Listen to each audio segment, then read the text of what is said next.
muli, isang magandang hapon po sa inyo lahat. Kasama po natin ngayon dito ang supporters ng ating Pangulong BBM Marcos. Ito po yung M-Plug Marcos Forever Loyalist Active Group. Ayan, so pinamumunahan po ito ni Calito, no? Ni Sir Lito Alcagno. Ayan po siya. So kabayan, no? Ito po yung M-Plug na tunay na sumusuporta sa ating super Marathon Mundo, as a mayor itong 2025. At katinig po sinusuportahan din ng M-Plug ang Team Super Marathon Mundo, mga binamahal nating kababayan. Nagpunta siya sa 50th Street of Manila. Dati po, nag-aral po ako sa PCCR. Dati po ako empleyado ng PLDT sa loob ng 37 years. Naging punong barangay po ako sa loob ng 13 years. Sa madaling salita po, pagdating sa politika naman, medyo maaral na tayo dyan. Ang magandang adhikain yung Super Marathon Mundo. Siguro naman po, hindi sa inyo malaman kung ano na po ang nangyari sa Manila. Hindi po na namin i-isa-isa sa inyo. Andiyan ang Facebook, andiyan ang social media, andiyan po ang mga ebidensya na naglalahad na tunay ng pangyayari. Umabot ay 65 billion. Alam naman natin, asa na punta.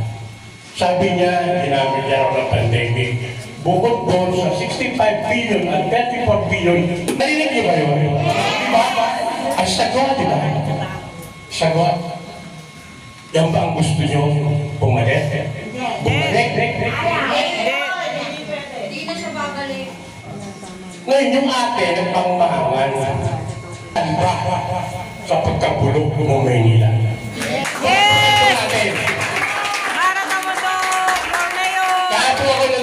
Tumitindig sa inyo. Sa totoo lang, masyado na pong karapalan ang ginawa ng mga yan. Na isa pa, yung isa pa. Gago rin yan. Tala nyo ba, mabait, babakla-bakla, pero gago yan. Bakit? Paglabas lang to ang pabuti na ginagawa nila. Hindi ka pagsiservisyo totoo para sa ating mahihirap sa Manila.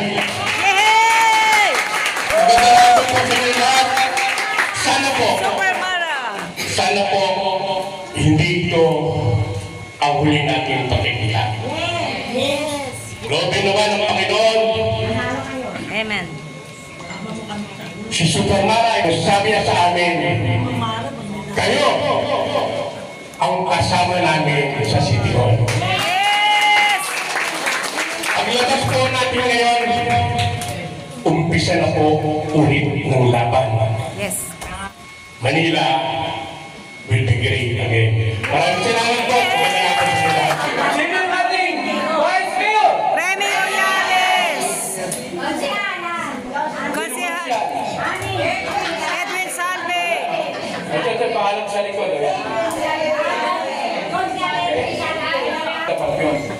Totoo, di totoo yun. Bakit?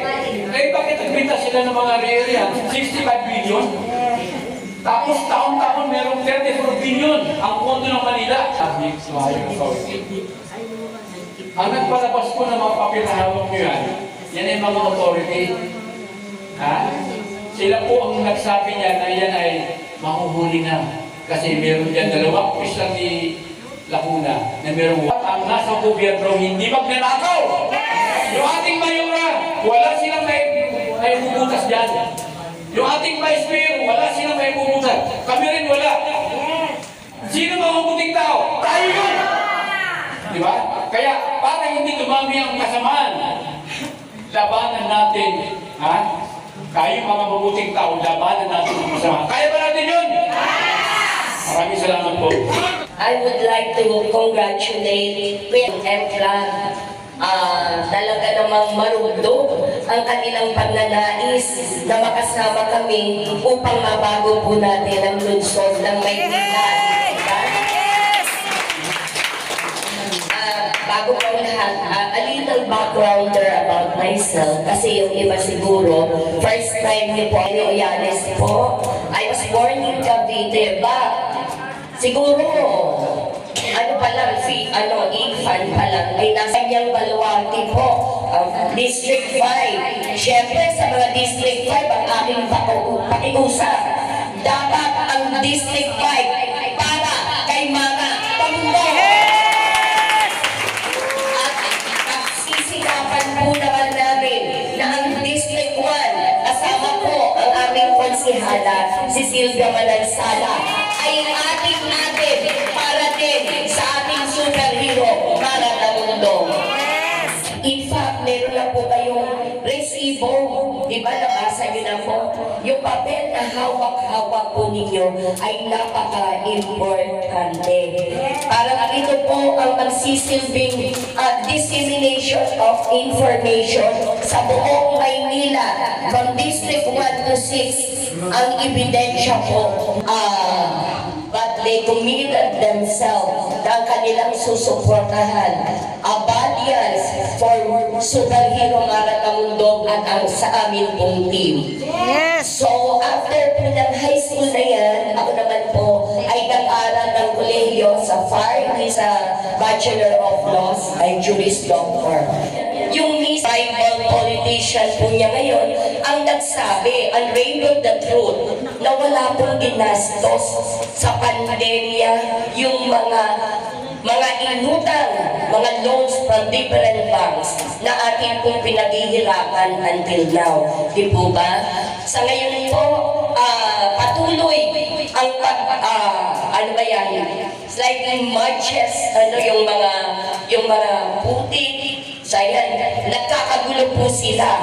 While kami po ni Mamara, patuloy ang bababaan po namin kayo upang maramdaman po natin kung ano po ang priority upang ang Manilenyo ay makadama ng tunay na pag-angat ng antas ng buhay po ninyo. Di po ba?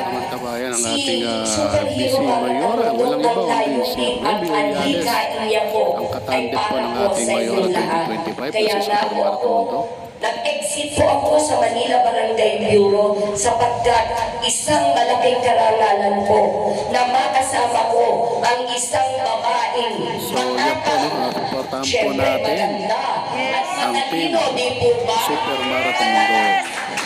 Yan po ang team Super Mara Tamundo na magpapabago ang mga antas ng pamumuhay ng Manilenyo at ganun din po ng kalagayan ng Maynila. Ang aming pong adikain, ang aming goal, vision, mission, and aspiration ay hindi po magaganap kung wala po kayo sa tabi namin. Siyempre, kayo po ang magbibigay ng desisyon sa nalalapit na Mayo 12. So, kailangan sabay-sabay po tayo at paglipad ni Superhero Mara Tamundo. Sama-sama po tayo sa bagong Pilipinas ni Pangulong Ferdinand Marcos na talagang mahal na mahal po nating lahat. Kaya nga po tayo ay nakapula, simbolo ng pagmamahal sa ating bayan. Siyempre, bagong Maynila, bagong Mayora, Superhero Mara Tamundo, Mayor